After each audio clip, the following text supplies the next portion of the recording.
আল্লাহ, আসসালামু আলাইকুম। আপনি কি? তোর মা পাগল হইয়া বনে বাজারে ঘুরতাছে। বউ 1.5 মাসের বাচ্চা লইয়া আন্দোলন করার জন্য ছোটাছুটি করত। বোন পতিতালয়ে চইলা গেছে। ঠিক ঠিক ঠিক, আপনি ঠিক, একদম ঠিক কথা কইছেন। আপনি জানেন কেমনে?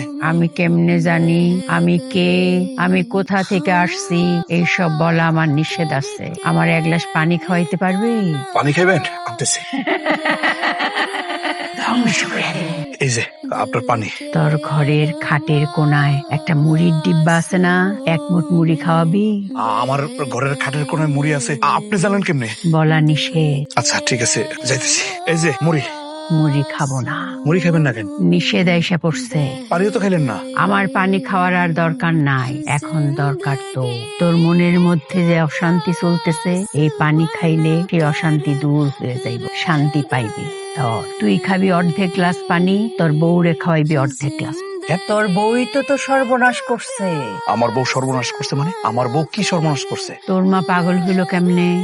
কর্মফল ভোগ করতেছে আমার মা। আমার মা তো আমার বউরে জাদু করছিল, কালো জাদু। আমার বউ যে কি কষ্ট করছে, মইরা যায় যায় অবস্থা। আমার বউ অভিশাপ দিছে, একেবারে উপর থেকে অভিশাপটা লাগছে। সেই অভিশাপে আমার মা হইছে পাগল, আর বোন গেছে ব্যবসা বাড়ায়। তোর ঘরে একটা কোরআন শরীফ আছে না? এই কোরআন শরীফটা তুই ঘরের থেকে বাইর কর।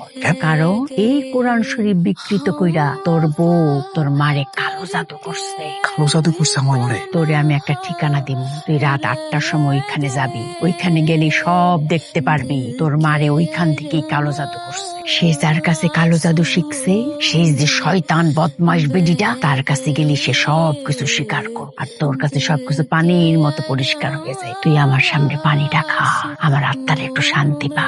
ধ্বংস করে দেব এই পরিবারের প্রত্যেকটা, আমি একটা একটা করে মারব, ধ্বংস করে দেব।